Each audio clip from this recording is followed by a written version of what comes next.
Kita selalu mengatakan bahwa ayo dong berbuat adil. Ayo dong jadi orang itu yang adil. Tetapi kadang ketika kita bicara keadilan, kita lebih banyak bicara tentang menuntut hak yang harus dipenuhi. Padahal yang namanya adil itu haknya diterima, tapi kewajibannya juga harus dilakukan.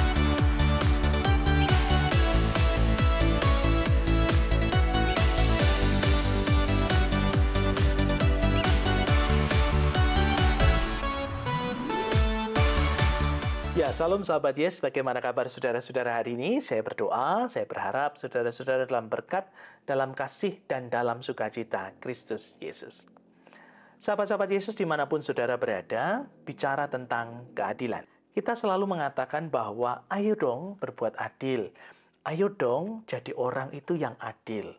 Tetapi kadang ketika kita bicara keadilan, kita lebih banyak bicara tentang menuntut hak yang harus dipenuhi. Padahal yang namanya adil itu haknya diterima, tapi kewajibannya juga harus dilakukan. Tetapi bagi sebagian orang kadang menuntut lebih banyak haknya dengan mengatakan, kamu nggak adil sama saya, harusnya kan saya dapat ini dan itu, harusnya saya kan, harusnya, dan sebagainya. Jadi banyak orang ketika bicara tentang keadilan, lebih banyak meminta haknya. Padahal harusnya kita juga harus ingat bahwa ada tanggung jawab yang perlu dan harus juga kita lakukan. Karena itu firman Tuhan hari ini kita akan baca, diingatkan dalam kitab Pengkhotbah 3 ayat 16 sampai dengan 17. Demikian firman Tuhan bagi kita semua. Ada lagi yang kulihat di bawah matahari, di tempat pengadilan, di situ pun terdapat ketidakadilan. Dan di tempat ketidakadilan, di situ pun terdapat ketidakadilan. Berkatalah aku dalam hati, Allah akan mengadili baik orang yang benar maupun yang tidak adil. Karena untuk segala hal dan segala pekerjaan ada waktunya. Demikianlah pembacaan firman Tuhan bagi kita semua. Berbahagialah kita yang mendengar, merenungkan dalam hati, dan melakukan dalam kehidupan sehari-hari. Haleluya. Sahabat-sahabat Yesus dimanapun saudara berada, saya mengingat sebuah cerita ilustrasi menarik yang mungkin sebagian kita juga sudah tahu. Ada sekeluarga yang tinggal di dalam hutan yang pekerjaannya adalah membuat gula. Keluarga ini mata pencahariannya adalah mencari are, lalu dari are ini dibuat menjadi gula Jawa. Setelah gula Jawa ini selesai dibuat, maka ia akan membawanya ke kota dan menjualnya di tempat yang sama. Dan sebelum pulang, mereka juga menukar atau membeli kebutuhan harian mereka. Biasanya mereka tidak lupa untuk meminta membeli 1 kilogram beras untuk mereka bawa pulang. Nah, suatu kali pemilik toko yang biasa menjualkan gula ini menimbang bahwa ternyata gula yang selama ini disetorkan oleh keluarga ini tidak ada 1 kilo. Betapa pemilik toko ini menjadi sangat marah. Dia mengatakan bahwa ternyata keluarga ini keluarga yang tidak adil. Mereka berusaha menipu karena gulanya tidak sampai 1 kilo. Suatu ketika keluarga ini datang ke kota dan hendak menjual lagi gula yang mereka buat, pemilik toko ini sangat marah. Bahkan dia meminta polisi datang untuk melakukan keadilan bagi keluarga ini. Dan keluarga ini begitu ketakutan. Lalu dia mengatakan dan meminta maaf kepada pemilik toko. Dan dia berjanji untuk mengembalikan apa yang menjadi tugasnya. Dia akan mengganti semua kerugian dari sang pemilik toko.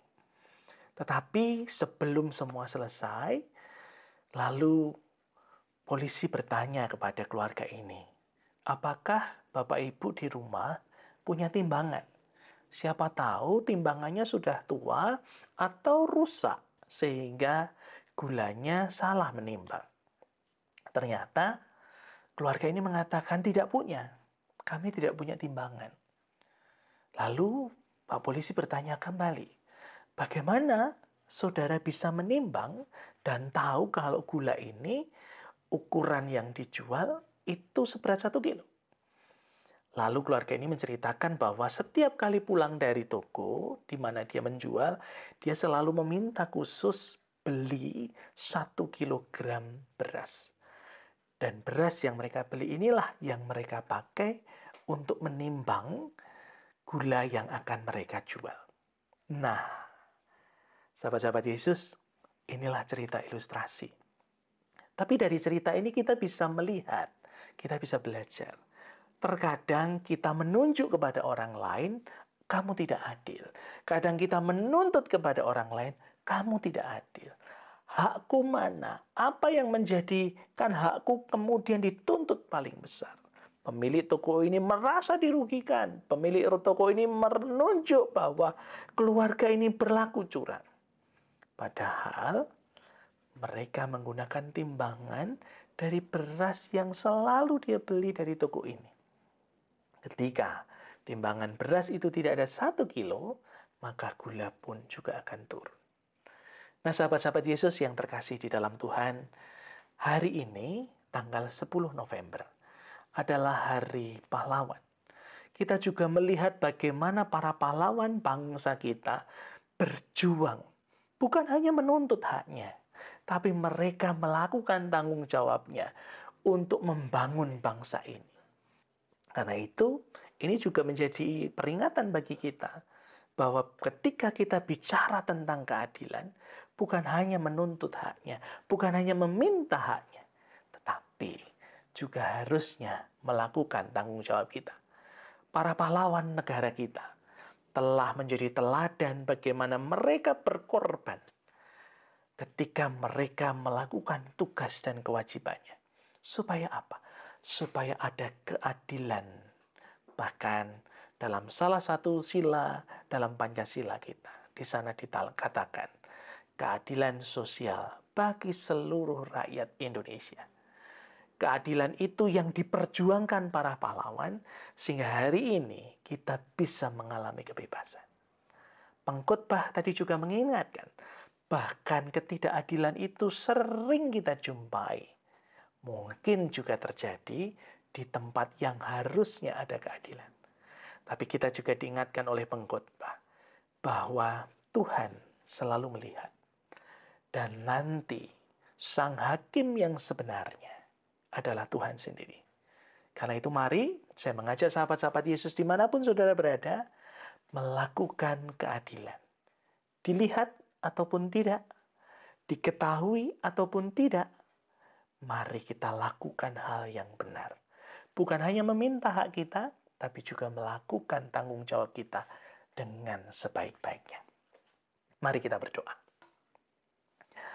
Bapa Surgawi, kami mengucap syukur hari ini kami diingatkan tentang keadilan. Bahwa Sang Hakim yang adil dan yang akan mengadili kami semua adalah Tuhan. Karena itu berkati kami Tuhan, supaya kami mampu melakukan tugas dan tanggung jawab, serta hak kami dengan baik. Tidak hanya menuntut hak bagi kami semua, tetapi kami juga melakukan tugas tanggung jawab kami dengan baik juga. Karena kami sadar Bapa, dilihat atau tidak, Engkau selalu tahu apa yang kami kerjakan. Karena itu berkati, supaya kami melakukan dan bertindak adil dalam kehidupan kami. Dalam Kristus Yesus kami berdoa. Amin. Nah, karena itu sahabat-sahabat Yesus dimanapun saudara berada, ingat selalu, dilihat atau tidak, ada orang yang tahu atau tidak, lakukanlah keadilan. Bukan hanya menuntut hak kita supaya dipenuhi, tetapi juga lakukan tugas tanggung jawab kita dengan baik. Selamat memperingati Hari Pahlawan. Biarlah semangat perjuangan para pahlawan bangsa kita, pendiri bangsa kita, menjadi motivasi dan teladan bagi kita untuk melakukan keadilan. Dan selalu ingat, Tuhan melihat apa yang kita kerjakan. Tetap semangat, tetap sukacita. Ingat selalu, Tuhan Yesus memberkati saudara-saudara.